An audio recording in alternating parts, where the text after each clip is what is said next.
le haya fortalecido en los momentos difíciles.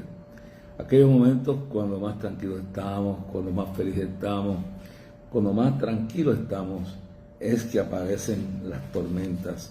Es en ese momento, en ese instante de la vida, cuando más felices estamos, cuando más tranquilos estamos, de momento, como en el mar de Galilea, ocurre una tormenta. Sabe que en las 13 ocasiones que yo estuve en Israel, yo fui como 10 de esas, 10 o 9. Yo estuve en el mar de Galilea y una de las cosas que me intrigaba era que yo me tenía que estudiar cómo eran las tormentas. A veces la gente piensa nosotros aquí de lluvia y todas esas cosas, pero en el mar de Galilea las tormentas son de viento y rayos, y tormentas eléctricas y tormentas de viento que agitan las olas del mar y todo. Entonces es una experiencia increíble. Cuando yo llevaba grupos, 8 o 9 veces que llevé grupos allí, yo ostentaba o planificaba salir desde cerca de Capernaum y en el barco, que es una réplica de los barcos de las barcas del tiempo de Cristo, pues salir de esa área de Capernaum, exactamente siguiendo la ruta bíblica, y ya en medio del mar de Galilea, cuando se veía todavía la costa y se veía la costa de aquella zona de lo que es toda esa Galilea. Y entonces la ciudad de Capernaum, porque estaba la ciudad de Capernaum acá, de donde salimos, pero acuatizábamos, llegábamos con el barco hasta Tiberias. Ahora, Tiberias era una ciudad pagana, era una ciudad que habían construido Herodes para el placer y el entretenimiento de los romanos. Y Capernaum era una ciudad que era todavía básica, israelí, judía, donde estaba la casa de Pedro. Y luego allí en Capernaum, ya pasando esa costa del mar de Galilea hacia donde está Capernaum, pues ese era donde estaba el monte donde Jesús trajo lo que se llama la constitución de lo que es el cristianismo, el nuevo pacto, las enseñanzas, que le habló a miles de personas, pero miles y miles de personas.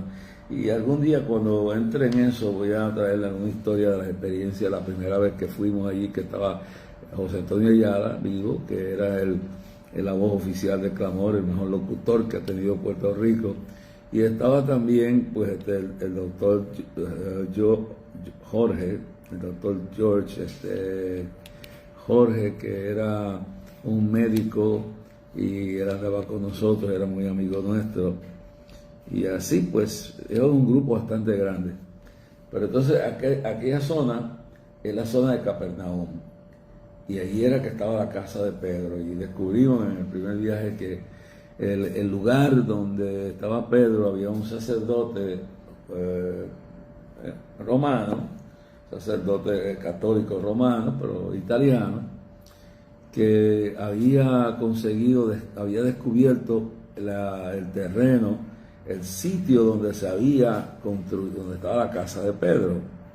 Y este sacerdote viajó el mundo entero levantando donaciones y para hacer la excavación, fue una cosa increíble. Ese hombre toda su vida se dedicó a restaurar el lugar, el terreno y donde había sido la casa donde Pedro fue y sanó a su suegra.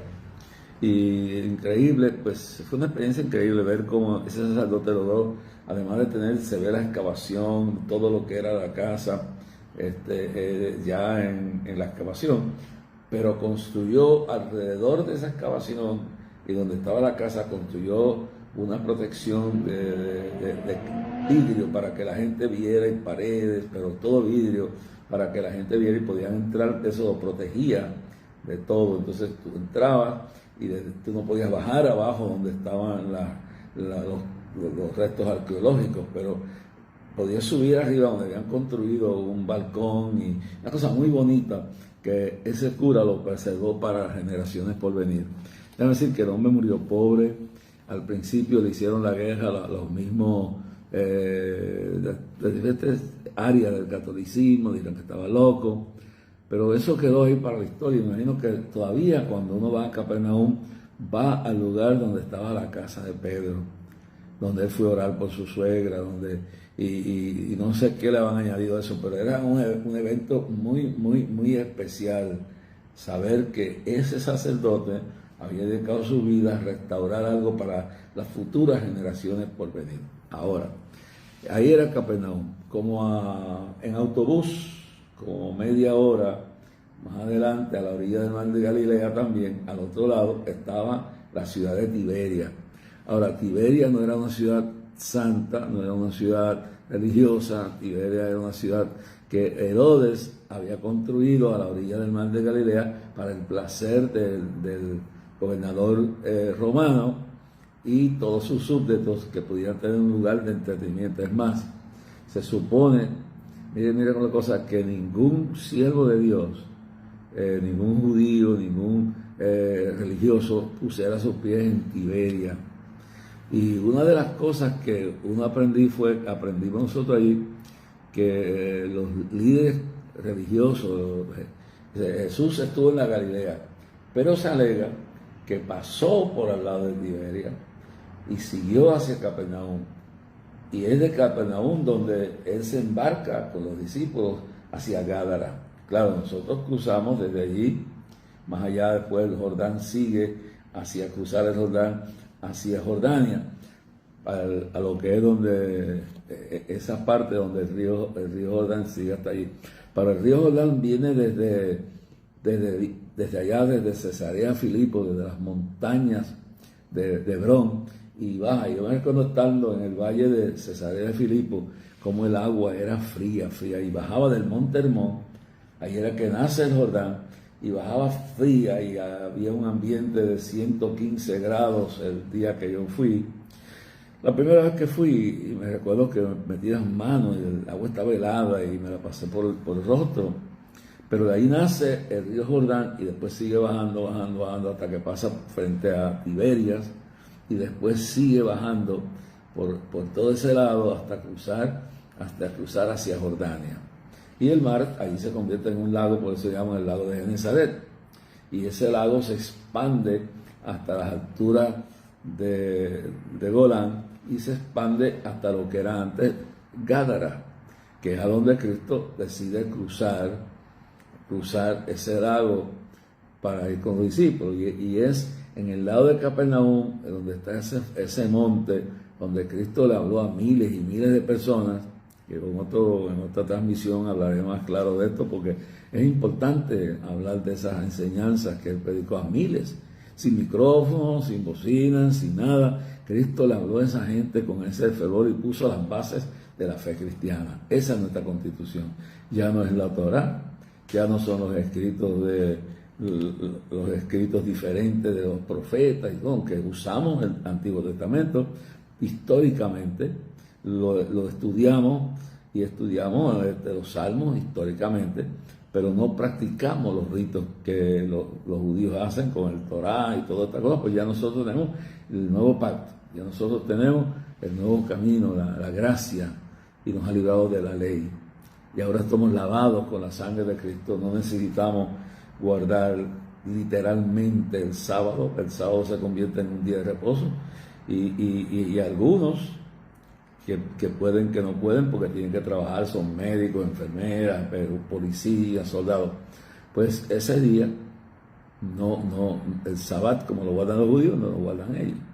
Entonces la iglesia estableció el domingo, porque el domingo era el principio de la semana, y la iglesia se estableció que se reunirían, sino que había una batalla grande con los judaizantes.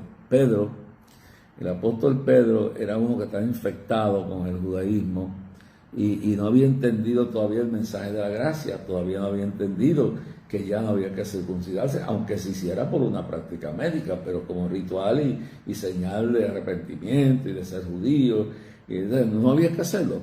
Entonces la iglesia empieza en ese tono, con Pablo ya convertido, y los demás discípulos, los demás apóstoles, y Pedro queriendo seguir las leyes judaicas de comida, de esto, de aquello, las fiestas tradicionales y sobre todo pues la circuncisión. Ahora, la circuncisión como un método de salud, un método que era de limpieza. Hay que entender que en aquel entonces no había las medicinas, no había el trato que había hoy. Entonces eso sí era una señal para los judíos. Pero como Pedro era un fanático, y por eso nunca lo podemos aceptar que fue la roca donde Cristo edificó su iglesia, que es una interpretación equivocada de parte de los católicos romanos, de sus teólogos. Pero la verdad profunda es que ya Pedro está contaminado con todo eso. Y él está en una situación donde él quiere, para quedar bien con los judíos y quedar bien con los cristianos, él quiere imponerle a los gentiles que se están convirtiendo. Y claro, las dos contiendas, las tres grandes contiendas de esta lucha doctrinal fue una, la circuncisión. Pedro le quería exigir a los recién convertidos que si no se circuncidaban, no tenían todavía la salvación incompleta. Y que para ser cristianos tenían que también cumplir con la circuncisión. Luego lo otro es que tenían que cumplir con las comidas. Pero todo esto era una cuestión con el pueblo judío en un momento dado donde Dios obra para protegerlos de esa salud y de un montón de cosas. Pero Pedro sigue intentando, como judaizante, a meterle la circuncisión a los gentiles, meterle las comidas, que no pueden comer lechón, que no pueden comer esto, que no pueden comer camarones, que no pueden comer ciertos peces, que no pueden comer ciertas carnes, y le empieza a imponer estas cargas. Y entonces prácticamente lo acepta una parte de lo que es el cristianismo, pero parece que no está seguro, ¿no? Algo le pasa a Pedro, que intenta imponer las prácticas judaicas del judaísmo e imponérselas para quedar bien con todo y por si acaso. Pero es esto lo que Dios tiene que bregar con él. Pablo brega con él y Pablo lo regaña fuertemente, y después Dios le da una revelación que tiene que ir donde un centurión, un romano pagano, a llevar el mensaje.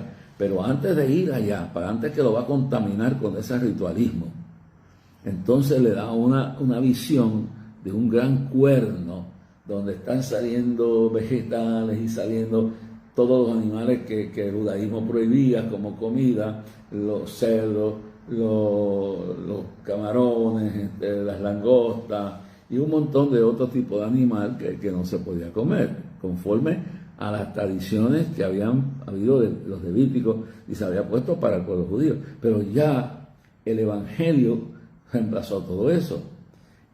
Cristo clavó en la cruz todos los rituales. Ya los cristianos no tenían que limitarse literalmente a todo lo que el sábado exigía. Entonces hay esa confusión que Pedro está creando en la iglesia, porque una de las cosas más terribles cuando un cristiano quiere saber más que Dios, cuando un cristiano quiere hacer en su interpretación como el final de todo y no se da cuenta que está ofendiendo a Dios. O sea, cuando un cristiano, un pastor, una pastora, un hombre, una mujer de Dios empieza a infiltrar en su rutina diaria que tiene que en vez de que hablar con Dios literalmente, como dice la Biblia, en la oración del justo, orando eficazmente, pues entonces tiene que estar repitiendo los salmos. Yo he visto hasta libros de rabinos que no se sabe si son unos viejos borrachones o adúlteros, no saben ni quién es. Entonces esos libros, las oraciones del rabino tal, las oraciones de todo, entonces, pero lo más que se da por ser parte de la Biblia son las oraciones de David, que no todos son oraciones, no todos los salmos son oraciones. Hay unos salmos que cuando nosotros estudiamos el Pentateuco son salmos imprecatorios, que no son oraciones. Si ese pueblo no tenía otra cosa más. todavía no tenían una experiencia profunda, personal con Dios. Entonces tenían que estar repitiendo estas cosas. Luego los cristianos, cuando Constantino declara al cristianismo la religión oficial del Estado, entonces empiezan, mis amados hermanos, empiezan entonces las repeticiones, no solo de los salmos, sino crean los Ave María, empiezan a recitar el Padre Nuestro. El Padre Nuestro no era para recitarlo, era para tomar una enseñanza de lo que era el valor de la oración, lo que debía incluirse en una conversación con Dios. Pero el catolicismo, cuando en el año 313 entra Constantino y su madre que era una supuesta convertida, van cristianizando el paganismo, y una de las cosas que hacen es que meten entonces las repeticiones, los Ave María, los Padre Nuestro, etcétera, etcétera, etcétera. Pero los salmos no eran para perpetuamente convertirlos, porque como digo, todos los salmos no eran expresiones de cántico y júbilo, y no eran oraciones. Había salmos imprecatorias, cuando usted lee, ojalá que los hijos de Babilonia sean rastrallados contra los muros y tal, y usted lee esos salmos donde a tus enemigos aborrezco, los odio, desea sus muertes. Eso no era inspiración, eso era una inspiración de la carne. Y ahí se registra en eso, se registra el registro de lo que David dice o lo que escribió, pero no es inspiración de Dios. Inspiración de Dios es el Salmo 23, 91, 121, aún el 150, que es un salmo de adoración. Pero no era para que perpetuamente los judíos, los creyentes del mundo entero estuvieran atados a unas tradiciones, atados a unos rezos. Porque ahora, al venir Cristo, morir en el Calvario, resucitar al tercer día, ya tenemos comunión con Él. Ya no hay que estar repitiendo esas cosas, porque ahora tenemos una relación personal. Ahora, una de las cosas que a mí me preocupa mucho, y lo tengo que decir y lo diré cuantas veces pueda, es que yo respeto que los judíos que vino, dice la Biblia, que los suyos vino, pero los suyos no le recibieron. Esos judíos que rechazaron el nuevo pacto, esos judíos que rechazaron la gracia, esos judíos que después, a través de Saulo de Tarso, persiguen a los cristianos nuevos, pues esos judíos, cuando no tienen otra luz, no tienen otra cosa, lo que tienen es esos salmos, entonces no tienen una experiencia personal con Dios, no han tenido un nuevo nacimiento. De modo que si alguno está en Cristo, nueva escritura es, las cosas viejas pasaron, todas son hechas nuevas. No tienen un nuevo nacimiento, no tienen una experiencia del Espíritu Santo, están sirviendo religiosamente. Por eso el cristianismo el judaísmo es una religión, pero el cristianismo no es una religión. Sí, el cristianismo es una experiencia. El cristianismo es la religión, ya sea judía, lo que sea, es lo que el hombre hace, según el griego, es lo que el hombre hace para ligarse con Dios. Una religión es el esfuerzo del hombre de buscar a Dios, de encontrar a Dios, pero el cristianismo es lo que Dios hace para acercarse a ti y a mí. Es lo que Dios hace para darnos una nueva vida, para hacer real el sacrificio de la cruz, para hacer real la manifestación del poder de la resurrección. Eso es el cristianismo, el mensaje del amor de Dios, de la gracia que nos libró de la carga, que nos libró de la maldición de la ley. Ya no tenemos que prender velas, que eso se quedó en el catolicismo, como los judíos. Ya no tenemos que hablarle a los muertos, no tenemos que hablarle a los santos, le hablamos directamente a Dios, porque dice, yo soy el camino. Juan 8:32, yo soy el camino, la verdad y la vida. Nadie viene al Padre sino por mí. Ahora nosotros venimos al Señor directamente.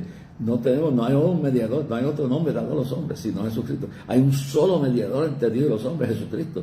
Ya no tenemos que estar repitiendo los salmos de David, que a veces equivocadamente algunos están repitiendo los salmos imprecatorios, llenos de odio, llenos de rebeldía, de todo lo que sentía el pueblo de Dios en relación a los sufrimientos que tenía.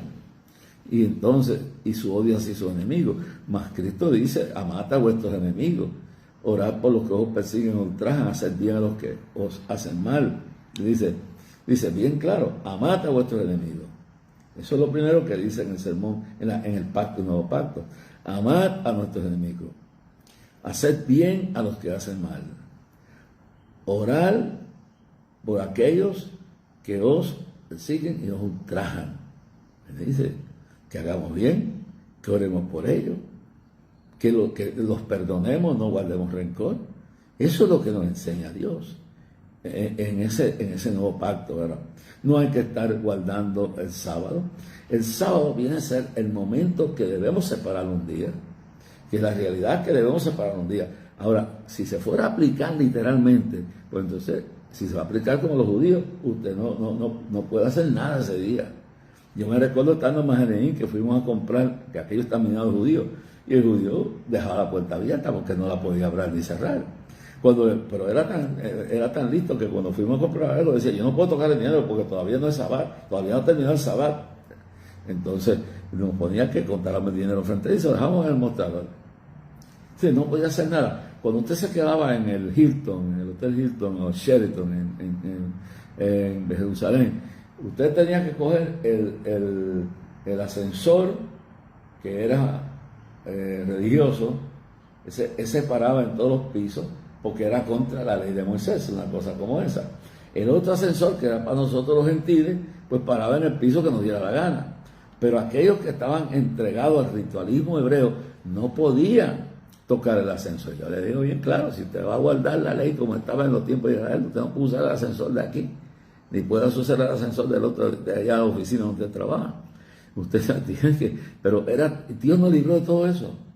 Entonces, lo que hacemos es dedicar. ¿Por qué los cristianos dedicaron el domingo? Bueno, el domingo porque Pedro había creado una confusión, que había que guardar el séptimo día, que no se puede. Entonces, los gentiles que se estaban convirtiendo estaban confundidos. Pedro y Pablo tuvo un confrontamiento grave con Pedro, porque Pedro estaba atrasando el plan de Dios. Hay gente, hermano, que con su conducta, con sus rencores, con sus traumas, con su soberbia, con su arrogancia, o atrasan el plan de Dios, o le son estorbos a los que se van a convertir. Y si están dentro de la iglesia, son estorbos a la gente de la iglesia porque crean confusión. Pedro vino a ser una piedra de tropiezo. Y hasta que tuvo aquella revelación del cuerno aquel, donde veía todos esos animales inmundos, y medio mundo sale de Dios, mata y come. Y después dice, el reino de los cielos no viene comida. ¿Sabe? Es el arrepentimiento nuestro, la gracia de Dios. Entonces, estaba creando un problema. Y Dios tuvo que hablarle fuerte, pero fuerte a Pedro. Y ese día pudo ir entendiendo que ya se aproximaba el día cuando en la cruz del Calvario sería crucificada todos los mandamientos de Dios. Ahora, Cristo luego, en el Sermón del Monte, da a entender que aunque la ley era bien difícil por todos esos rituales y todas esas cosas que más se hacían por la condición que no había la higiene, no había la salud que hay hoy en día, los métodos, pues entonces se hacía para protegerlos también de su propia ignorancia, de su propio libertinaje. Y luego viene dentro de todo este efecto, hermano, dentro de todo lo que estamos viendo, mis amados hermanos, viene entonces Dios y le habla a Pedro. Y Pedro entonces tiene que entender que ya no hay que hacer todas esas cosas que están haciendo los fariseos.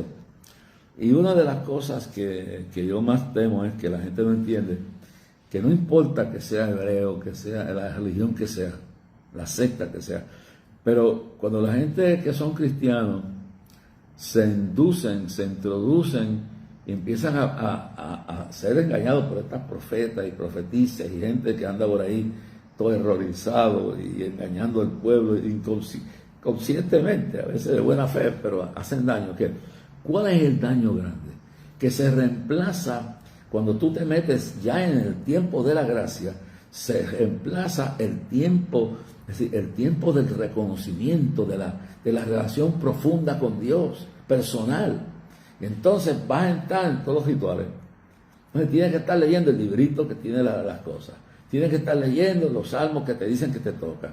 Entonces ya no tienes conversación que es lo que Dios quiere, una conversación profunda con Dios, que te desnude delante de Él, que le diga a Dios qué hay en tu corazón, que le diga a Dios qué es lo que te duele, que le diga a Dios que por qué estás rencoroso, por qué estás rencorosa, que te derrames delante de Dios y hables con Él. Y Jesucristo dice, pedid y se os dará. Y me buscaréis y me hallaréis cuando me buscaréis de todo vuestro corazón. Y te quebranta y te humilla, como dice, el que se humillara será ensalzado.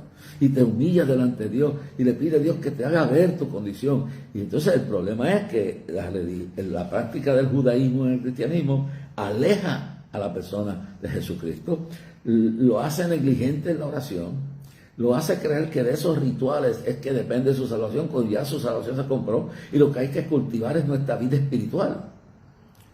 Y eso destruye vidas, eso destruye hogares, cuando una de las dos partes se mete en ese disparate. Entonces en el hogar se forma un tirijala. Quien sea, el hombre o la mujer, o quien sea, el abuelo, quien sea, el que se mete en eso, entonces trata de que se pierda el contacto de la unidad familiar y empieza el endoctrinamiento de su error a los hijos, a las hijas, a la familia. Y yo me encontré con una persona que se encontró con una persona que yo conozco, que muy amigo mío, que se fue y se metió en el judaísmo 100%. Y entonces esta persona me dice que no solamente se lo había enseñado a los hijos, había metido a la esposa en eso, y me cuentan, trató de convencernos a nosotros que era esencial para enriquecer nuestro cristianismo, meternos en esa cuestión. Es lo que están propagando hoy, que hay que estudiar el hebreo, que si tú no estudias el hebreo tú no puedes saber la verdad. Eso es una mentira. Me dijo, yo me voy, pero os dejo el Consolador, el cual os enseñará toda verdad y os guiará a toda verdad. Entonces el evangelio es sencillo, es una cosa sencilla, pero algunos lo hacen un negocio. Algunos lo hacen un negocio vendiéndole estudios de hebreo y vendiéndole que no puedan saber la verdad hasta que no estén metidos en eso. Y cuando vienen a dar cuenta, la misma táctica de todo error, la misma táctica de los testigos de Jehová. Y eso lo viví yo en mi familia y lo he dicho por aquí. Mi abuela ya se fue con Cristo, se quedó en la casa y empezó a dejar que el diablo se le metiera en la casa, empezó a oír a esa gente y se le metió toda esa mentira, hermano, y para sacar el error de una persona es terrible. Mi abuela, que era una bautista, que era una cristiana profunda, se quedó, por eso dice que no dejamos nuestras congregaciones como algunos tienen por costumbre, se quedó en la casa y llegaron los testigos de Jehová y empezaron a endoctrinarla. Y cuando el error se apodera de la mente de uno, es algo terrible, hermano. Porque entonces uno pierde el discernimiento, ya uno no está orando. Si está en el judaísmo, lo que está es repitiendo las oraciones, los salmos, y puede ser que si tiene unos libros de algún rabino, bueno, algunos de esa gente, igual que no son, además de que no son cristianos, muchos de ellos son una gente llena de avaricia, de lujuria, que expropian, no todo, porque yo tengo un amigo en Nueva York que es un tremendo rabino, es lo que él cree. Pero el peligro, lo que me mueve a mí a hablar del peligro, es que la persona se va descuidando y ya deja su relación con Dios. Ahora depende del librito, ahora depende de las oraciones de un individuo que está muerto, no se sabe quién diantre era. Y la sencillez de la relación con Dios se pierde. Entonces empieza a tener una decadencia. Después trata de metérselo a los hijos. Después trata de metérselo a la familia. Esta hermana me dijo, vinieron donde mí, mi esposo, y trataron de meterme en esto. Y yo le dije que ya yo tenía lo que necesitaba, que yo no tenía necesidad de que lo que Cristo ya clavó en la cruz del Calvario ya no me hace efecto. Entonces eso va debilitando tu condición con Dios.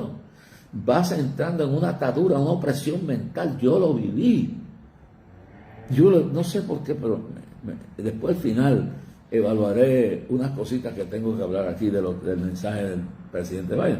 Pero creo que primero es esta palabra, porque lo dice primera de Timoteo 4:1, en los posteros días muchos apostatarán de la fe, escuchando doctrinas de demonios y espíritus engañadores. Escuchando espíritus, muchos apostatarán de la fe, escuchando a doctrinas de demonios y espíritus engañadores. Y eso fue lo que Cristo dijo en Mateo 24:4, mirad que nadie os engañe, y te metes en esto y leíste esto. Y hay gente que aún, yo oigo los mensajes, no importa quién los predique, los estoy oyendo. Y yo he oído predicadores que en vez de interpretar la Biblia como está ahí, pues se van y buscan en el latín o en el griego algún librito por ahí, y luego sacan ese otro que interpretó y aplicó el griego, el latín o el hebreo como le dio la gana, cuando esto es tan sencillo. Y se confunde la persona. Y entonces empiezan a depender en sus rituales, empiezan a depender en su experiencia. Y ya no oran casi. Ya lo que hacen unas oracioncitas wishy-washy, una ridícula, y entonces no tienen una relación profunda con Dios, ya no necesitan más nada, ya son ciegos, ya no reconocen el error en que han caído. Yo siento decirle lo siguiente, hermano. Hace muchos años, cuando yo me convertí, pues yo era un activista revolucionario, político. Entonces me convierto a Cristo. Y yo creía que todas aquí eran preachers and cream. Yo no sabía que había tantas malas interpretaciones de la Biblia. Yo no sabía que había tanta doctrina falsa dentro del cristianismo. Bueno, estoy en Nueva York y me recuerdo que mi mamá estaba en la casa de una hermana, se llamaba, a ver si me recuerdo el nombre, la hermana Patricia, yo no sé qué, no me recuerdo el nombre ahora. Esta hermana, quizás me lo recuerdo, estaba criando, era una cristiana verdadera, y tenía una hija que era retardada mental con 48 años de edad, y esa mujer verdaderamente ahí crió esa hija en la palabra y todo. Bueno, y yo estaba reunido con ellos, pero me tocó salir de la casa de la hermana Petra, yo no me recuerdo. Estoy tratando de hermana Olivera, el primer nombre no lo recuerdo, pero la hermana Olivera pues era una mujer de Dios, una misionera, y me impactó mi vida. Pero entonces yo un día empecé a ver estas cuestiones fluctuantes de diversidad de tonterías y estas contiendas y estas discusiones, y luego dije, pero ¿para qué vine yo a esto? ¿Para qué vine yo a esto? Si cuando yo estaba en el mundo yo tenía más seguro que lo que estoy ahora. Y esta gente, uno dice una cosa y otro dice otra. Entonces el problema de esto es que tú veías gente que se meten en un librito y eso no lo sabe la gente que lo oye. Entonces lo que ha estado escrito ahí por años, ahora viene un otro que no se sabe de dónde diantre sacó la interpretación y vienen y tiran eso y confunden a la gente. Y yo estaba tan confundido, y por esto hablo, porque el peligro que Cristo dijo, mirad que nadie os engañe, caer en una doctrina falsa. Y la doctrina falsa es la herramienta más fuerte que tiene el diablo para destruir la vida espiritual de una persona. Y después de ahí, una vez que va perdiendo eso, entonces está regando con los frutos. Entonces, los frutos no del espíritu, sino los frutos del error. Entonces, yo me recuerdo que esa noche yo llegué confundido a casa, porque había escuchado esas contiendas entre los cristianos y decía, pero ¿quién tiene la verdad? El asunto es que decidí que si el cristianismo era así, me voy a ir atrás. Estaba confundido. Fui a mi mamá el día siguiente, bueno, saliendo de esa reunión, de esa casa, mi mamá se había ido ya para nuestra casa. Entonces, cuando yo voy a ir a donde está el autobús para casa, hay una limusina, eran las 1 de la mañana, está parqueada en Houston Street, entre la primera avenida y sí, en la calle Houston, llega después de la primera avenida, antes de llegar a la calle de Orchard. Entonces, cuando yo miro para allá, hay un chofer sentado delante del vehículo y el rostro se le transformó. Y me miraba con esos ojos demoníacos, porque hay presencia demoníaca, hermano. El diablo, un cristiano verdadero, no lo puede poseer, pero lo puede oprimir, lo puede engañar si se desvía. Dice, no menospreciéis las profecías, dice Pablo, pero examinarlo todo y retener lo bueno. Y le dice bien, pero bien claro, retener lo bueno, examínalo todo, probar los espíritus son de Dios, ¿no? Pero entonces la persona me quedé mirando, y aquella persona se reía diabólicamente, y se me formó una confusión en la mente, y seguí, me fui a pie, llegué a casa. Dije, mamá, estoy confundido. Me dijo, vete a la hermana Gloria Hernández mañana creo que era lunes, el día siguiente, le dice, vete ya a la 110 y donde está la iglesia de Defensores de la Fe de la hermana Gloria Hernández. La hermana Gloria Hernández era una pastora, había estudiado en muchos colegios, era una experta en la Biblia, pero más que nada era una mujer de oración, una mujer de Dios. La hermana Gloria ya se fue con el Señor.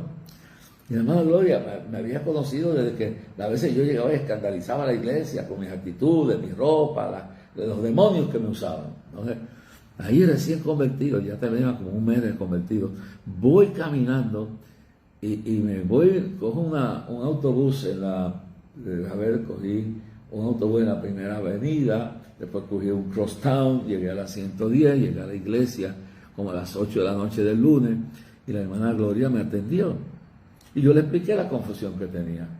Y me dijo, hijo, no vas a resolver nada con irte al mundo. No vas a resolver nada con apartarte de Dios. Mira, y me llevó a Hebreos 12:1, puesto los ojos en Jesús, el autor y consumador de la fe. Me dijo, no ponga tu ojo en los predicadores, no ponga tu ojo en los hombres. Lo que dice la Biblia es que lo que no entiendes ahora lo entenderás después. Y me dice, Cristo murió por ti, mantén esa salvación que tienes. Le estoy contando mi experiencia personal, hermano. No, mantén esa expresión que tienes, mantén esa experiencia que tienes. Y luego me dijo, esto es del diablo. Yo tenía aquella mogolla, esta voz en la mente diciendo, no creas en nada, y estoy solito. Y cuando salgo de ahí, gracias, hermana Gloria, cojo un autobús, después otro, yo vivía entre la calle 15, entre Segunda y Primera Avenida. Bueno, cuando me quedo en un autobús bastante lejos de casa, cerca de casa había un parque que se llamaba Stuyvesant Park, que era dedicado a una figura histórica de Nueva York. Entonces vengo caminando, ya son más de las 12 de la noche, vengo caminando, el parque estaba dividido por la Segunda Avenida.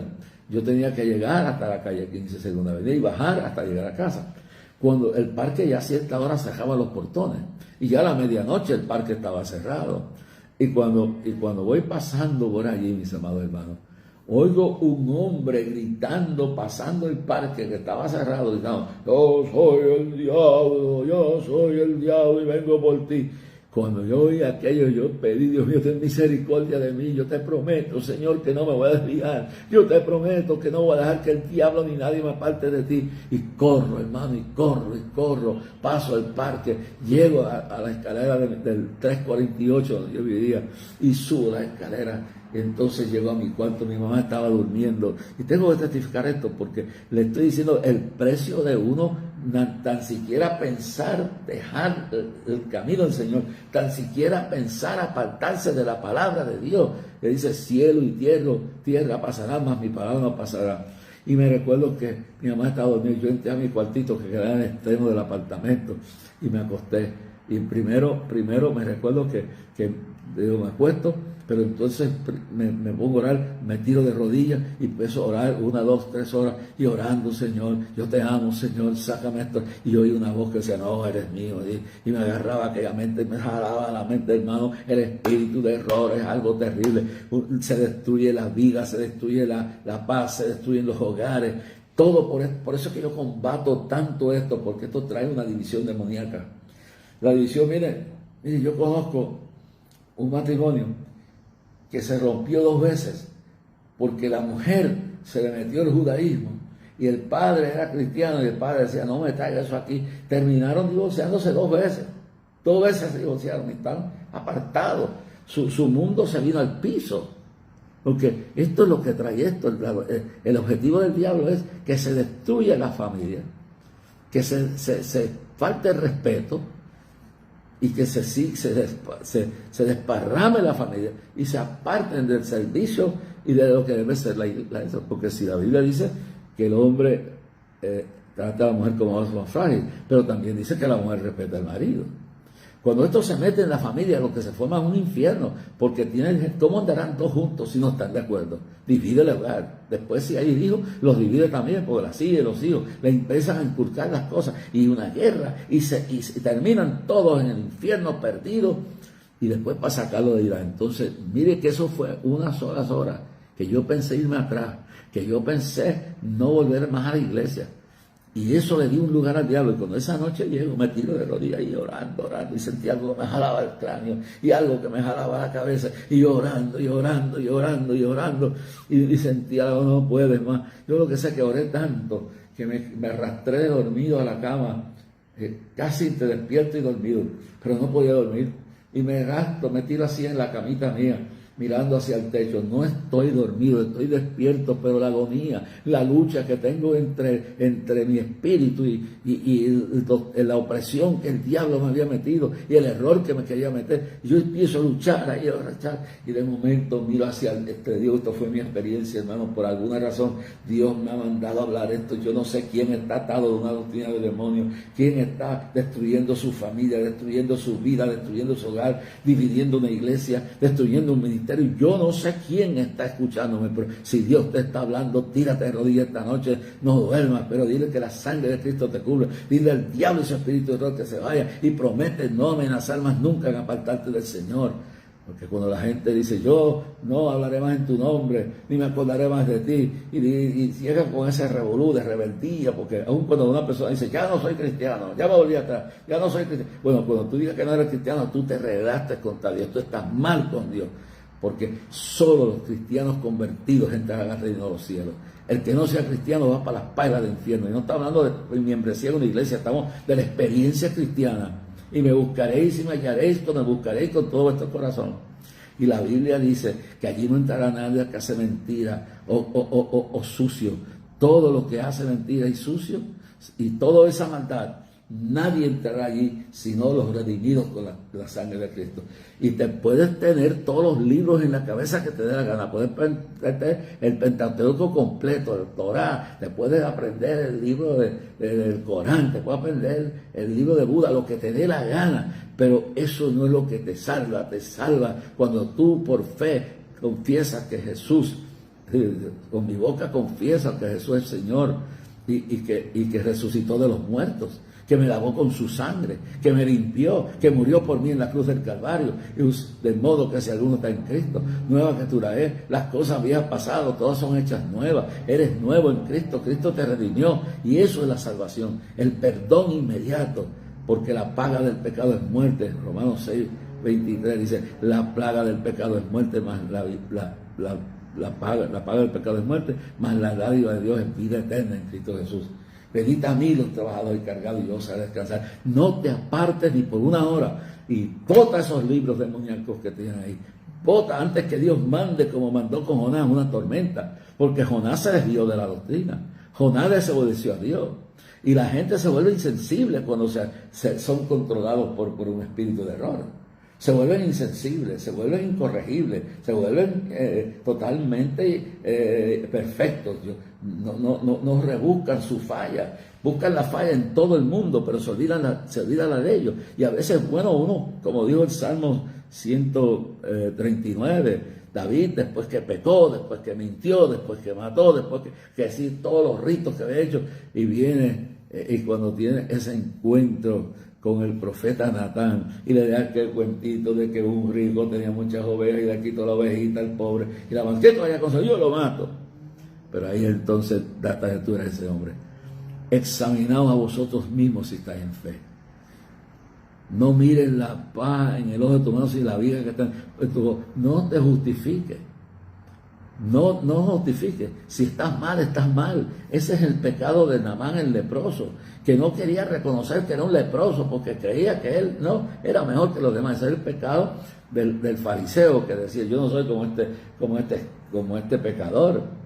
El fariseo decía bien claro, yo no soy como este publicano, que yo ayuno, yo oro, yo hago esto, yo hago aquello, ¿sabes? Y Jesús oye el pecador, al publicano, Dios mío, sé propicio a mí un pecador. Entonces se va a la soberbia, y la persona está inducida por un espíritu. Esto no es un relajo, yo lo aprendí, porque yo, cuando no era cristiano, yo estaba tan poseído que los demonios, yo hablaba con ellos de noche. Y una noche mi mamá se levantó y oyó la conversación y dijo, ¿qué pasa? Dice que cuando vio el cuarto me vio hincado, hablando con alguien que no existía. Eran los demonios que estaban en el cuarto. Cuando tú te apartas de Dios, cuando tú te llenas de rencor, Cuando tú ya te crees que eres tan ilustre o ilustra, lo que sea, que lo sabes todo, ahí viene la caída. Mi abuela cayó en el espíritu error de los testigos, estuvo 10 años ahí, 10 años esclavo, 10 años que perdió de su vida, hasta que mi madre orando, porque este género no sale sin oración, ayuno, y orando, la sacamos de ahí, hermano. Y ahora no quieren hablar de estas cosas, porque todo el mundo quiere estar bien con Dios y con el diablo, pues la verdad es esto, espíritu de error.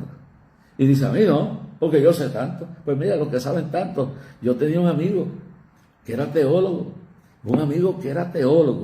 que era doctor en teología, que fundó un seminario, que era pastor tremendo, que era líder de un concilio. Y un día se puso a leer una doctrina que decía que tú te puedes, ya después que tú llevas mucha experiencia en Cristo, que tú sabes la Biblia, que tú eres intérprete, ya no tienes que orar como antes, ya no tienes que ayunar como antes. Ya tú con tu experiencia vas a vencer todo, ¿no? El que cree estar firme, mire y no caiga. El que cree estar firme, mire y no caiga. El diablo te puede llevar. Te puede llevar aún. Yo me recuerdo, ese hombre terminó ahorcándose. Yo lo conocía, era mi amigo. Cuando le vinieron los problemas, no tenía alimentación espiritual. Vamos a ver cuando te vengan las pruebas, cuando te digan que tienes un cáncer, cuando te digan que tu hija se murió, cuando te digan que te quitaron todo, a ver si tú vas a resistir, porque hace tiempo que te apartaste y estás perdido, estás perdida en la iglesia, estás perdida en el altar, estás perdida con todo lo que estudias, con toda tu experiencia, y no tienes la fuerza espiritual, no tienes la experiencia profunda con Dios, como dice el someteo pues a Dios, resistid al diablo y de vosotros irá. Y antes en todas estas cosas somos más que vencedores por medio de aquel que nos amó. Y ahí es que se puede, dice que nuestra prueba de fe es más preciosa que el oro. Ahí es que se sabe cuando venga la tormenta, cuando venga lo que le pasó a Jonás, cuando empezó a soplar los vientos. Jonás iba lo más tranquilito, que le importa, tenía la conciencia con un espíritu de error. Él no iba, ya el espíritu de nacionalismo político se le había metido en la cabeza a Jonás. Y yo no voy a declararle, si después que yo le diga a esa gente que viene el juicio y Dios lo va a perdonar, si se puso en el lugar de Dios. Y ya estaba con un espíritu de error y dice insensible. Y Dios tuvo que mandar una tormenta, y aún con el barco sacudiéndose, y mandando una tormenta, y aún con el barco suspendiéndose, no quería aceptarlo, estaba durmiendo en el barco. Pero los impíos que iban en el barco, los paganos que iban en el barco, tenían más conocimiento y dijeron, algo anda mal, alguien anda mal aquí, algo no anda bien, hay alguien aquí que está mal. Y ellos vinieron donde él, y se acercaron donde Jonás, y le pidieron a Jonás, viene y dice, pero Jonás había bajado al interior de la nave y se había echado a dormir, y el patrón de la nave se le acercó, el jefe de la nave, y le dijo, ¿qué tienes, dormilón? Levántate y clama a tu Dios, quizás él tendrá compasión de nosotros y no pereceremos. Y dijeron cada uno a su compañero, venid y echemos fuerte, para que sepamos por causa de quién nos ha venido este mal. Y echaron suerte, y la suerte cayó sobre Jonás. Entonces le dijeron ellos, escucha lo que dice, decláranos ahora por qué nos ha venido este mal, qué oficio tienes y de dónde vienes, cuál es tu tierra y de qué pueblo tú eres. Y dice en el verso 9 del capítulo 1, y él les respondió, soy hebreo y temo a Jehová, Dios de los cielos, que hizo el mar y la tierra. Y en el verso 10 los hombres decían, aquellos hombres temieron sobremanera y le dijeron, ¿por qué has hecho esto? Porque ellos sabían que huía de la presencia de Jehová, pues él se lo había declarado. Y él le dijeron, ¿qué haremos contigo para que el mar se nos aquiete? Porque el mar se había embravecido más y más. Y él respondió, tomad y echadme al mar, y el mar se os aquietará. Porque yo sé que por mi causa ha venido esta gran tempestad sobre vosotros. Y mire bien claro como dice aquí. Entonces, mire bien, aquellos hombres trabajaron para hacer volver la nave a tierra, mas no pudieron porque el mar se iba embraveciendo más y más. Hermano, ¿qué tendrá Dios que hacer para que un hombre de Dios no se vaya a Tarsis? ¿Qué tendrá que hacer para que una mujer no se vaya a perder? ¿Qué tendrá que hacer Dios para que una persona se arregle, salga de su conducta, salga de su odio, salga de su rebeldía, reconozca? Le pasa como David. David era un adúltero y no quería, y tranquilo, como si nada había pasado, le metió mano a la mujer de Urías Eteo, un fiel gentil. se la metió allá en el cuarto y los alcahuetes que estaban alrededor de él no le dieron nada y se acostó con ella, la embarazó y luego la mandó para la casa y se creía que todo lo oculto se va a quedar oculto. Y entonces, ¿sabes? Sabía que no tenía paz, porque no tienen paz.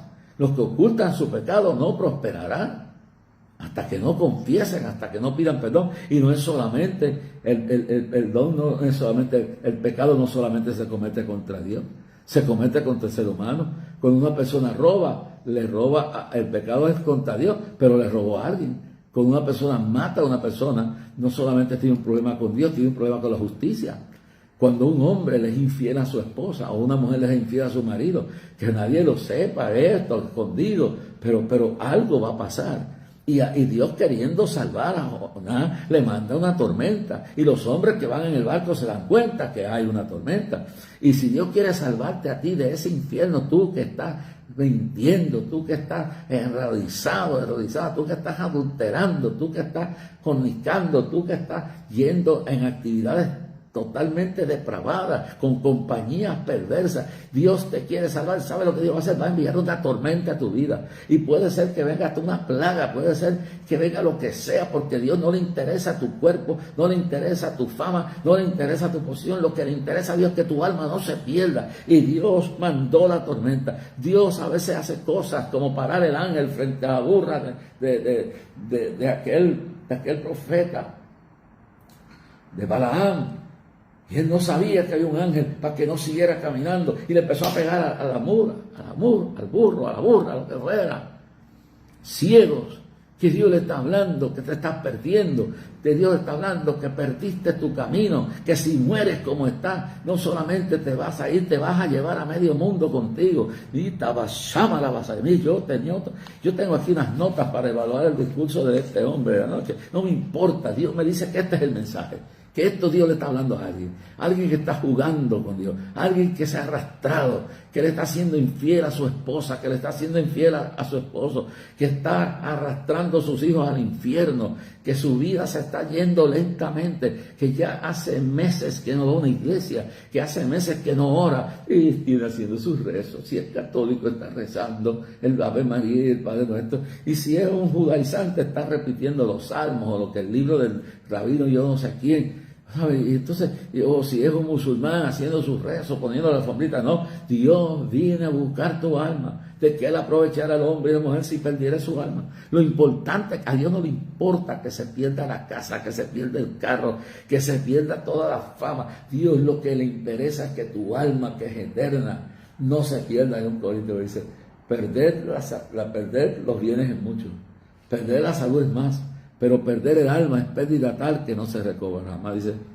Dice bien claro, perder los bienes es mucho, perder la salud es más, pero perder el alma es pérdida tal que no se recobra jamás.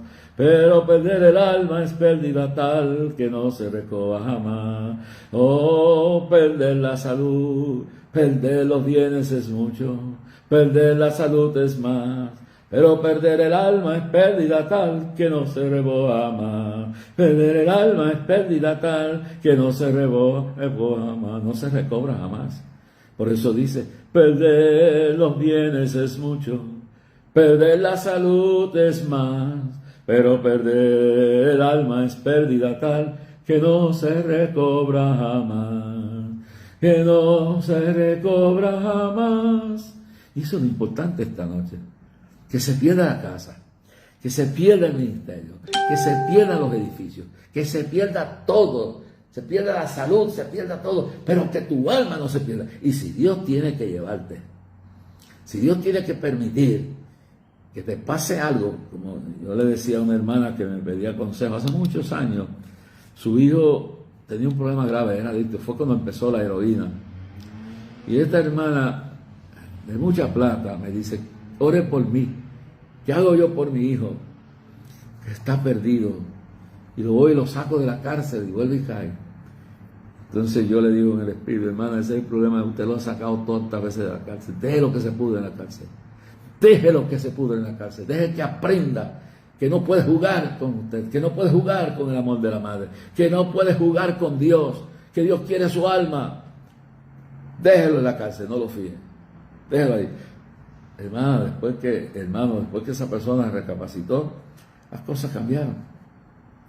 A veces Dios tiene que dejar que una tormenta venga a nuestra vida para que recapacitemos de las locuras, de la soberbia que se nos ha metido en el corazón, la ingratitud, la falta de respeto, la falta de amor, la arrogancia.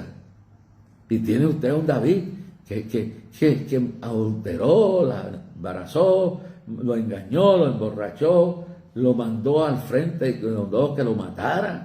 Y estaba tranquilo, porque hay gente que está tranquilo porque no saben que su pecado los va a alcanzar. Y Dios le está dando ahí. Mire, el problema de Wesley, John Wesley, Dios lo llama. Y lo botan de la iglesia. Y se va a predicar en las calles de Londres, donde le tiraban manzanas podridas. Pero tenía un aguijón. En el caso de Edwin, en el caso de Wesley, era la mujer, una mujer bien joven, muchísimo más joven que él. Pero ese no era el problema. Entonces, esa no era la mujer que Dios le había dado. Y él lo más feliz. Pero cada vez que venía de un culto, ella le rompía la camisa, le retraía la Biblia, le formaba un escándalo. Y por meses, en lo que el ministerio se desarrollaba, él llegaba y se tiraba al piso a llorar. ¿Hasta cuándo Dios va a terminar esto? ¿Hasta cuándo va a terminar esto? Entonces Dios está mirando. Ella salió hasta con un periodista del London Times y él recibía cartas de gente que pedían oraciones, pues venían mujeres que tenían problemas y le mandaban esas cartas porque antes no había esto del teléfono, nada de esto. Y entonces cuando él leía esas cartas y las dejaba ahí, la mujer cogió esas cartas y se las llevó a un periodista enemigo del evangelio para difamar al marido. Ahí hasta dice, Dios tiene un límite. Dios le aguantó que le rompiera todas las noches la camisa. Dios le aguantó que le tirara la Biblia. Hasta el último está. Cayó muerta. Después de eso, cayó muerta. Me recuerdo una hermana en las montañas de Puerto Rico. Una mujer de Dios, pastora. Y ella tenía un problema y me lo confesó. Dice, tengo un marido inconverso. Un marido que cada que llego a la casa me desautoriza, me enferma, me maltrata, me pega. Sí, me pega físicamente. Me golpea. Yo no sé qué hacer. Y yo dije, Señor, usted me deja orar. Pero cuando Dios oro, y Dios va a hacer lo que va a hacer, no se meta. No se meta. No, yo me atrevo, hermano. Yo voy a orar por una persona y yo mido primero si Dios quiere que ore por otro, especialmente si es un descarriado, si es una persona que ha creado problemas. Si Dios me dice que ore, oro, pero de esta forma es que oro. Señor, si esta es tu voluntad, que esta persona no se pierda, sálvalo. Si no, llévatelo. Bueno, el caso es que esa noche yo me encerré, estaba en una montaña de las Marías, un campamento donde me quedaba, frío aquello. Y le digo, Señor, mira este hombre, si se va a convertir, conviértalo, si no, tálalo, Señor. Vamos a entregárselo al mismo diablo, lo que hizo Pedro, lo que hizo Pablo en el libro de Corintios, con aquel perverso que vivía con la mujer de su padre, porque el padre se casó de nuevo, murió la esposa, se casó, y entonces el hijo enamoró a la madrastra. Ese era el pecado del 1 de Corintios, y nadie le hacía caso, y él se quedó como nada, tomando la Santa Cena, cantando esto, aquello, y entonces el pueblo estaba escandalizado, y Pablo dice, entréguenselo al diablo. ¿Sabes lo que decir? Entregarle al diablo a una persona que ya no ore por ello, ya no se preocupe por ello, no le pida a Dios nada, déjelo en las manos de Dios, y que le venga lo que le venga, y que le pase lo que le pase, a ver si su cuerpo se pierde, pero su alma se salva. Y la gente ya no hablaba con él en la iglesia, lo sacaron de todo, lo dejaron en un rinconcito. El hombre estaba destruido, ay, me dejó todo el mundo. En el momento de su arrogancia descontrolada, su arrogancia quebrantada por la tormenta, por la disciplina que se le puso, ahí táquete, el hombre se arrepintió. Y entonces Pablo escribe y dice, por tal sobrellévenlo, perdónelo, yo creo que ya aprendió su lección. En el tiempo de Ananías y Zafira, Dios tuvo que matar a Ananías y a Zafira.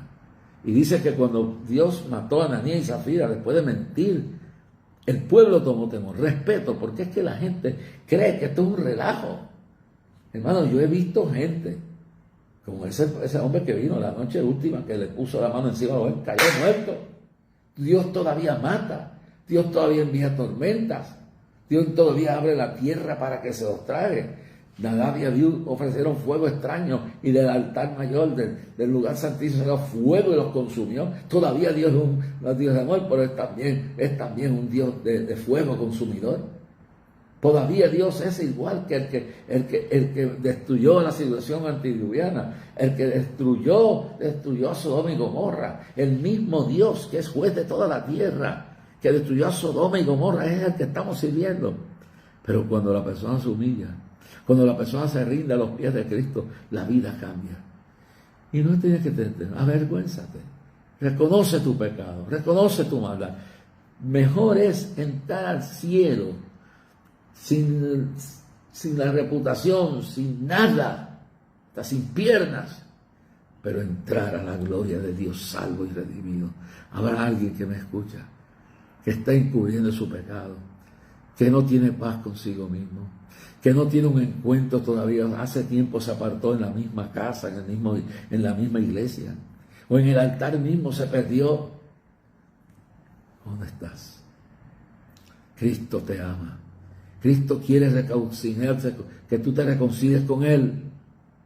Alguien está, somebody out there, God is touching.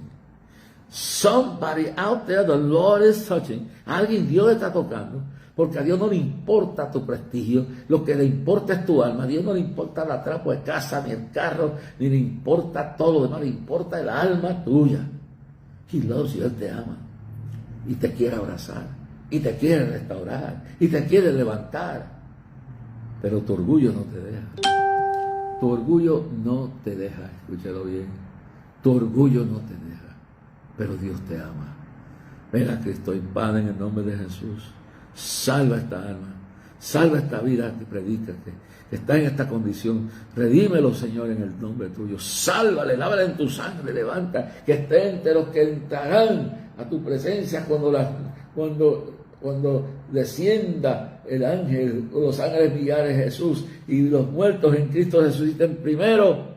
Haz el milagro, Señor, en el día de hoy, de restauración, de recuperación. Oh, gloria a Dios. Somebody out there, somebody God is speaking to. A alguien Dios le está hablando. Yo tenía otro mensaje. Y esto lo dejo para mañana, pasado mañana, pero esto es lo importante. Hay alguien que ya no puede más, hay alguien que se quiere suicidar, hay alguien que se quiere ir huyendo, hay alguien que quiere ir a lo loco a divorciarse, hay alguien que quiere tirarse por la ventana para abajo, hay alguien que no quiere perdonar, que no quiere confesar, que no quiere arrepentirse, que quiere se va a ir con todo infierno si no te arrepientas, si no confiesas tu pecado y le pide a Cristo que te limpie. Cristo dirá, como le dijo a aquellos que no echamos demonios fuera en tu nombre, no profetizamos, no hicimos milagros en tu nombre, y Él os dirá, nunca os conocí, apartados de mí, obradores de iniquidad. Hoy es tu noche de reconciliación, hoy es tu noche de liberación, hoy es tu noche de paz, esta noche es tu noche de volver al Señor. Reconstruye tu vida y reconstruye tu hogar. No dejes que el diablo te siga usando, no dejes que el diablo te siga engañando, no sigas guardando rencores, no sigas guardando odio, no sigas violento dentro de tu corazón. Levántate en el nombre de Jesús y vete a hacer la voluntad de Dios. Señor, declaro salud, declaro bendición sobre el pueblo que me oye, en el nombre de Jesucristo. Amén. Si este programa ha sido bendición, aquí escríbeme. En el próximo programa voy a leer algunas notas que me han llegado. Escríbeme, dime lo que ha significado esta noche. Yo tenía un mensaje, era del asunto del presidente y los disparates que dijo anoche. Eso no lo voy a tocar, pero eso mismo, esa gente está en la mano de Dios. Dios hará juicio. Un poquito más, y Él te ha de venir, vendrá un poquito más. Aguántate, sujétate de Dios, por favor. No dejes que ese hombre, no dejes que esa mujer, no dejes que ese pastor, esa pastora, no dejes que ese demonio te influya en la vida, aunque esté usando una supuesta profeta, un supuesto pastor, un supuesto siervo de Dios. Abre tu vista, mira y pon tus ojos en Jesús esta noche, en el nombre de Jesús. Nombre de Jesús, declaro esa opresión fuera en el nombre de Jesús. Examínate por qué te viene. la tormenta que te está viniendo. Es bueno esperar, porque yo me pregunto.